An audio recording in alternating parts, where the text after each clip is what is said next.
This is a room most visitors to Plainville's new town hall will never see. It's located just outside of the large meeting room where the Board of Selectmen and other town boards make decisions that impact the town's residents.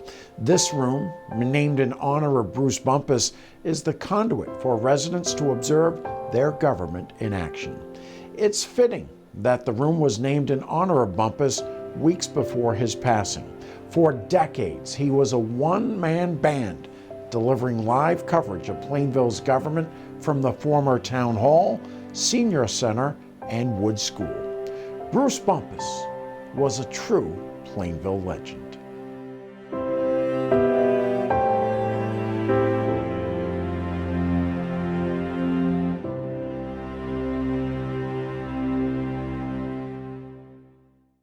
He graduated from North Attleboro High in 1966, and he was always involved in, he was a Citizens Band radio operator. He had his license.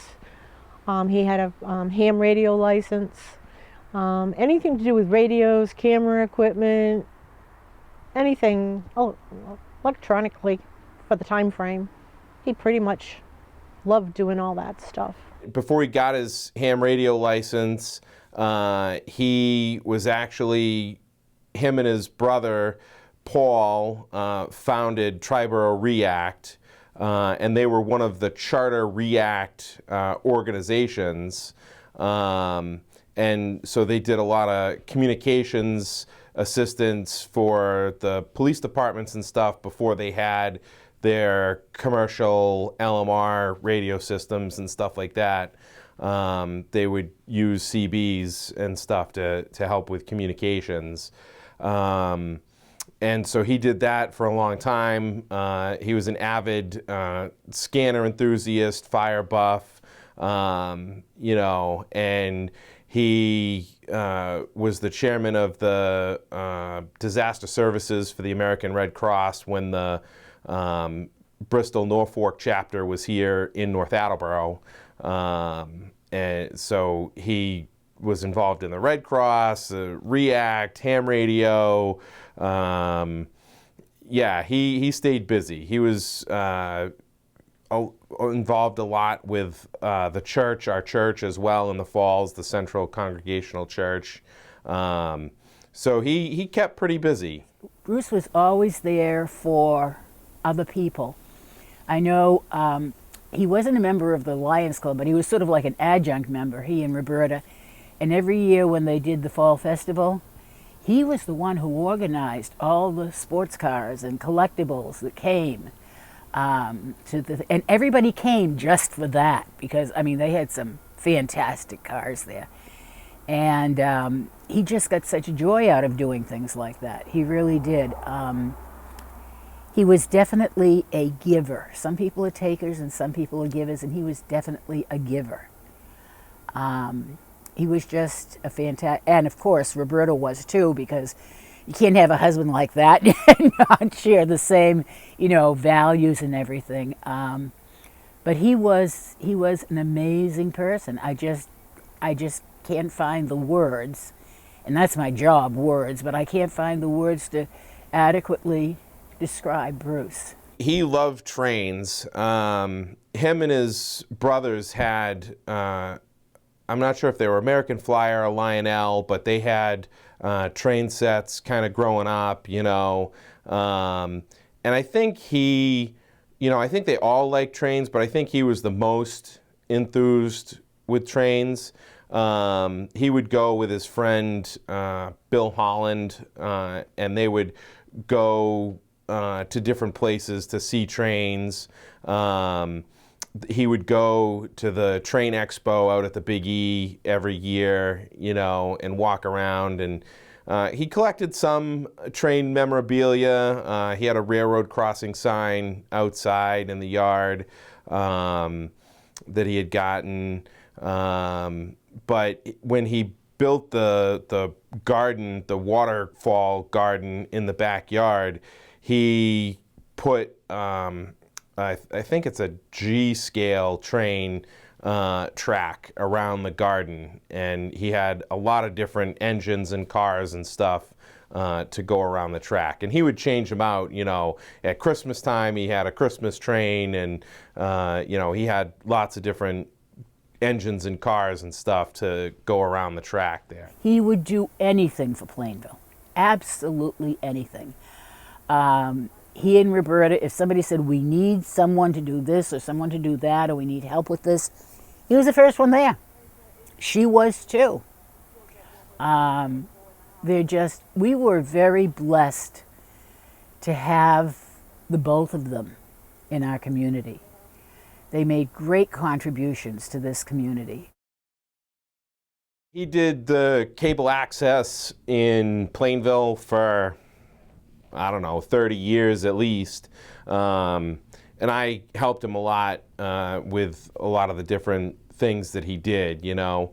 And I took an interest in sort of doing camera stuff and videography and whatnot as well.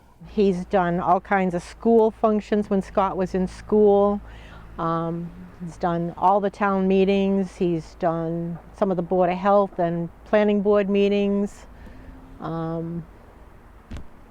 He's done other outside activities. He's done things for the Lions Club. He's done things for the police and fire department at different times.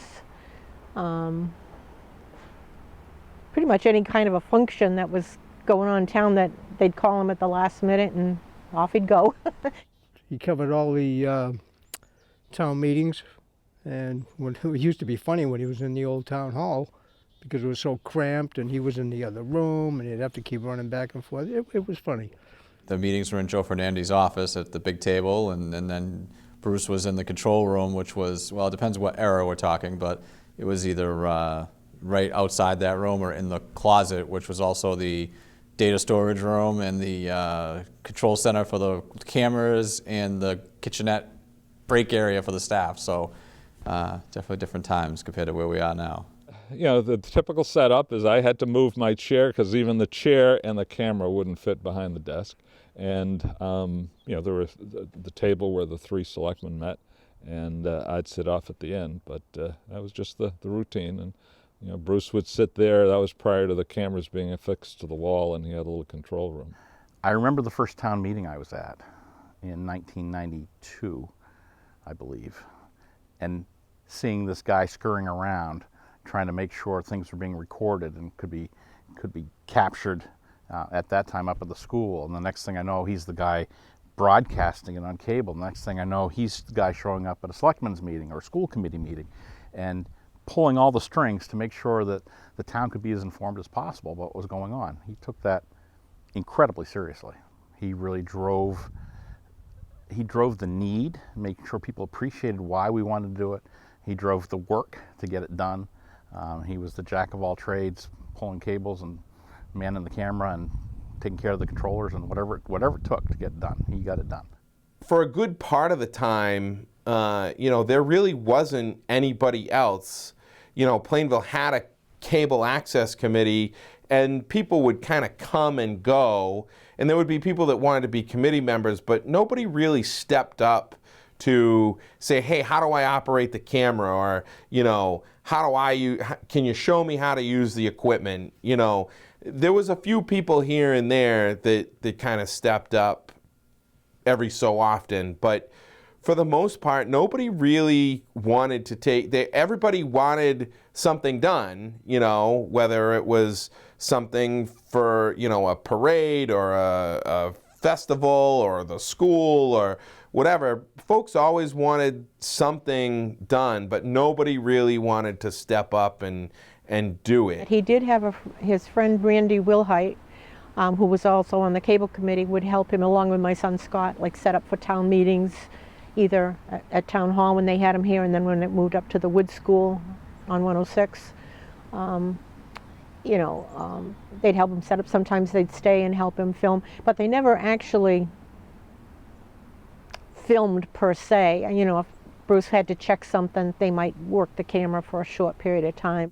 Bruce Puppis was an army of one. I mean, there were other people who helped him along the way, and he had some good friends, you know, Randy and Dick Saban, that were there to help him. But ultimately, it always fell on Bruce, whether it was recording the meetings or dealing with the headaches of Comcast, because so often there was a problem with Channel 8 and everybody assumed it was something Bruce was doing because they just didn't know. And really behind the scenes, it wasn't anything he was doing. It was always an issue with the line from Comcast or the cable system. And he had that thankless job of trying to diagnose it and fix it and get it running. And when meetings would start and the Comcast system would fail, it always fell to Bruce. And he never batted an eye. He just kept his chin up and kept working it. And he somehow got it always broadcast and taped. And he did a good job. He really did. He'd get a little flustered occasionally, but for the most part, I think he handled the situation. If something came up and something wasn't working, I think he pretty much would adapt and overcome. I know occasionally when they built the new Wood School, and they moved the town meetings to there, he would carry the modulator with him, and there was a beeline at the old Wood School. But every so often, the cable company, if they were doing work out on the street or whatever, they'd screw something up with the beeline. And so, he'd get there and set the modulator up and hook it up, and then, we wouldn't have any signal coming out, to the town.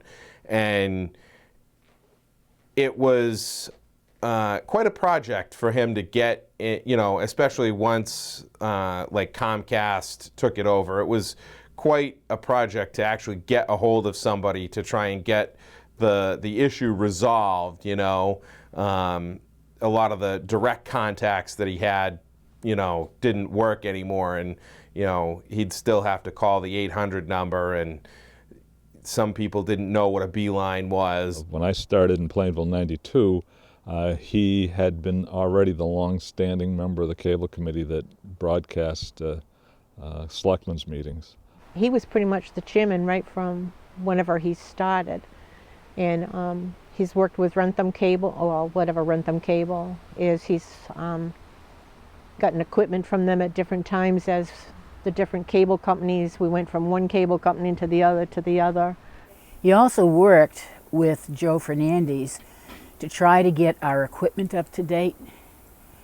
And his input made Joe and the selectmen able to negotiate a much better deal.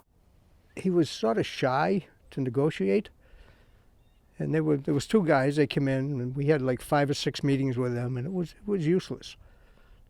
Everything was no, no, no, no, no, we weren't going to do this. Finally, they gave him like a new camera. So I asked Brucey one day, go home and write out a wish list what you want. Anything you want, I don't care what it is. Well, he came back the following meeting, he had 2 pages. And I mean 2 pages. Tying in the schools, tying in this, tying in that, tying in everything. And it was funny because we just laid it in front of them, and they weren't going to do anything. So, being the big mouth that I am, I said, go home and get your mummy, tell her to come down. And they actually brought a woman in the next meeting that was the head of the whole thing for Comcast for New England. And she was running on a time limit, and she finally gave us everything. It was funny. Brucey just sat there and smiled.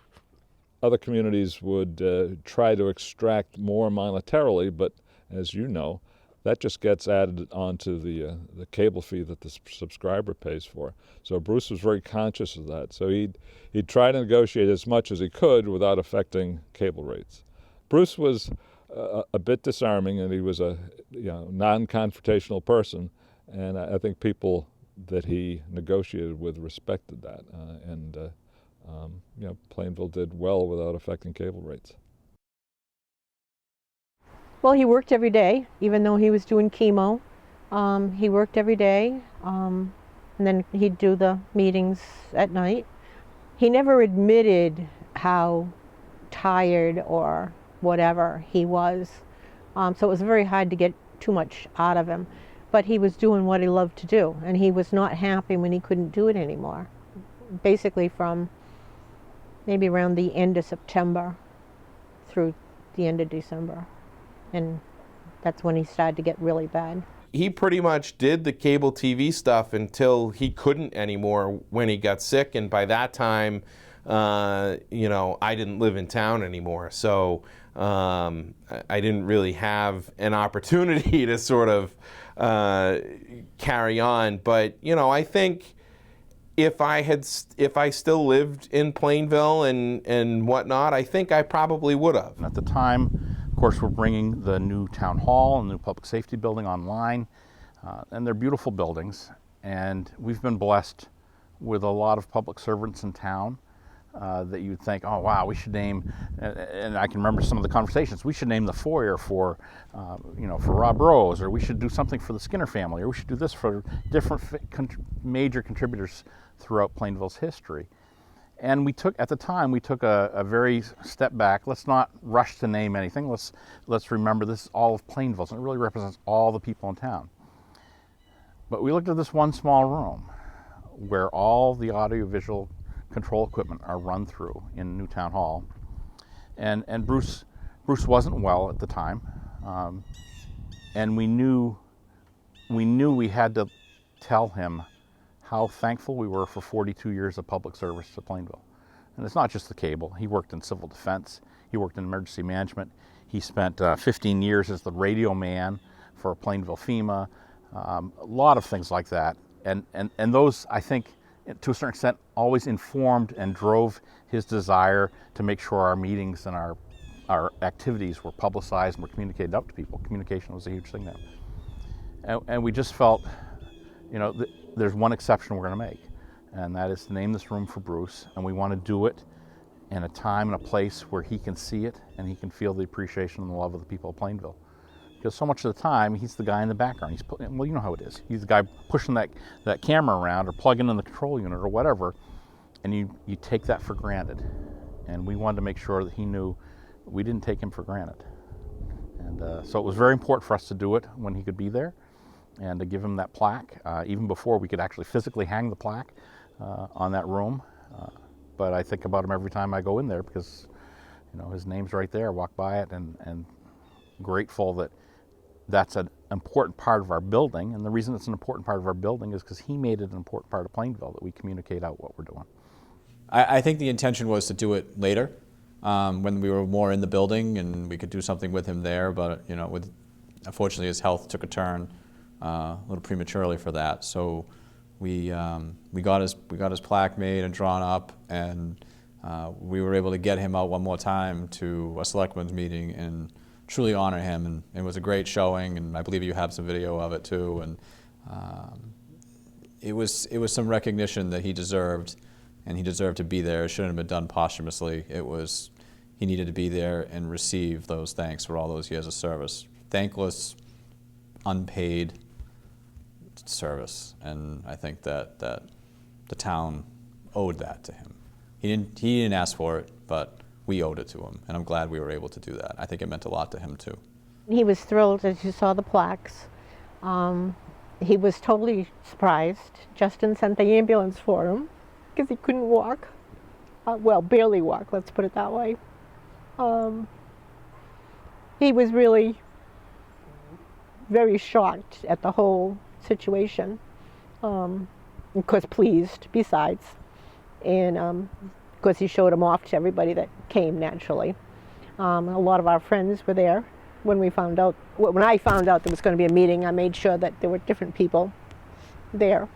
But he never really talked about it per se, you know. Like I say, he was very thrilled, very happy. I think that it was fitting that they were that they were gracious enough to do that, you know, because he really did dedicate a lot of time and effort, and he always wanted to make sure that the meetings were covered. Very, very emotional. He was moved, and we all were moved really by the moment, by having him there with us, and Roberta there, and it was just it was so many times we don't thank people at the right time, and we miss that opportunity. And I'm grateful that we had that chance that evening to share those feelings with him and to make sure he understood what he meant to us, and that his name would always be a part of us and a part of that special role and that purpose that he'd filled for us. It was all he could do to keep his composure. And of course, he wasn't feeling good at the time either. So that didn't, when you don't feel good, your emotions can get a little more out in the open, you know. But no, he was actually very, very pleased, very, you know, happy about the whole thing. You know, he was kind of a pillar of the community, you know.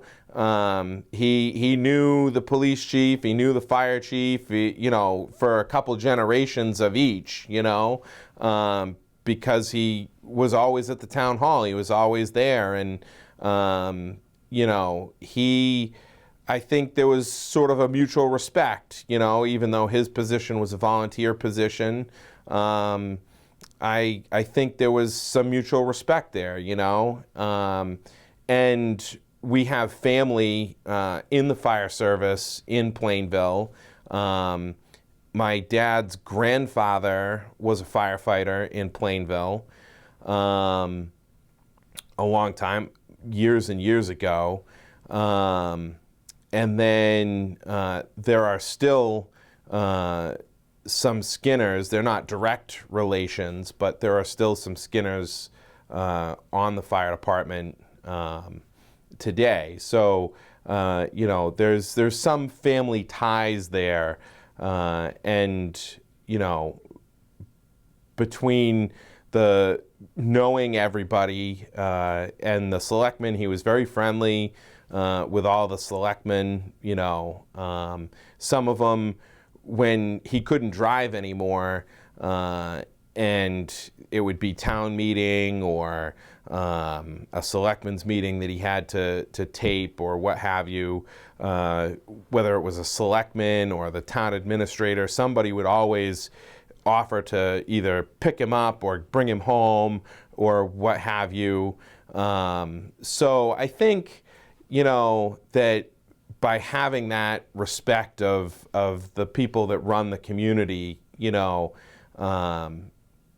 that, and Plainville's a small town, you know, as much as it's grown, it's still kind of a small town, you know, and my dad was born in Plainville, raised in North Attleboro, and I think that, you know, when you grow up in a community and when you're around the people that run the community all the time, they kind of become like family, you know? And so I think that it didn't strike me as unusual that the fire department would have sent the ambulance to pick him up, you know? And, you know, even though I didn't stay in Plainville as a firefighter, I was a firefighter in Plainville for a short period of time. So, you know, I think there was maybe some, you know, a little bit of brotherhood there as well, you know, that it was a former firefighter's dad that, you know, needed to go to the town hall. Bruce was unique in some respects, but the thing I loved about Plainville is there was a real sense of community, and Bruce epitomized that. You know, you're here to talk about his time with spent you know, with the cable committee and videotaping selectmen's meetings and other events. But every contact I had with Bruce was in service to the community. He was a member of the Red Cross, and I remember going to a number of Red Cross meetings with him where, as an offset of that, he was also Plainville's early emergency management director. So if there was a storm threatened where a shelter would possibly have to be set up, Bruce was the contact person for that. Fall Festival, Bruce was also he had a Mustang that he was very proud of, a classic car. He had friends who also were classic car buffs, so Bruce would set that up. Again, Bruce was just a member of the community who wanted to contribute to the community. There was no fanfare about it, just that was his nature. As I said, literally every contact I had with him was in some format of giving to the community.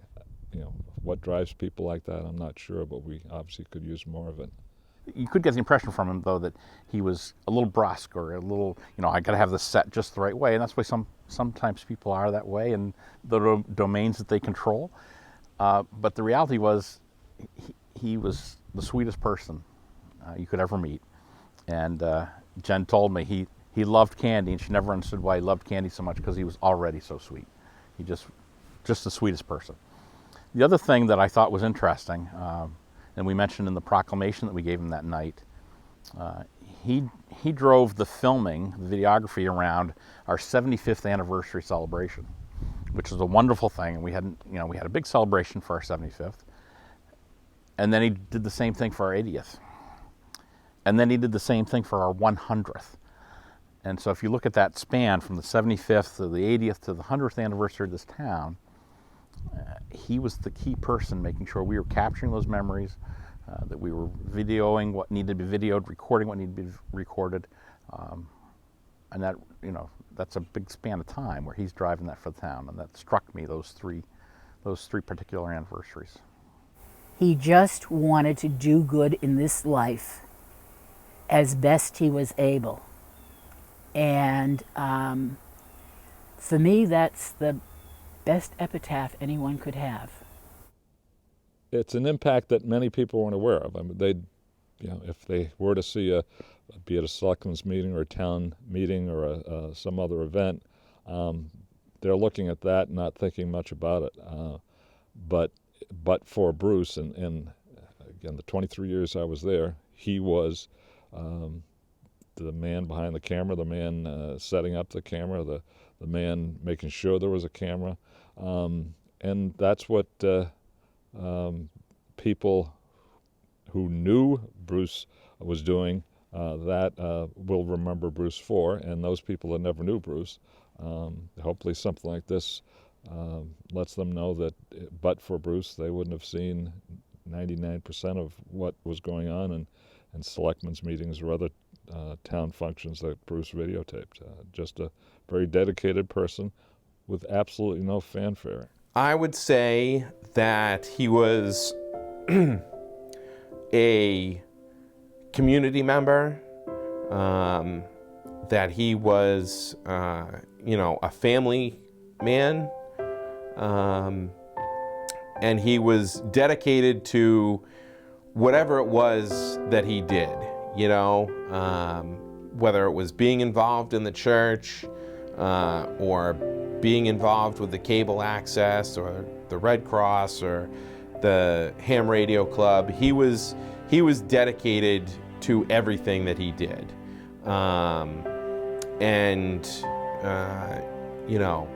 I think that he enjoyed it.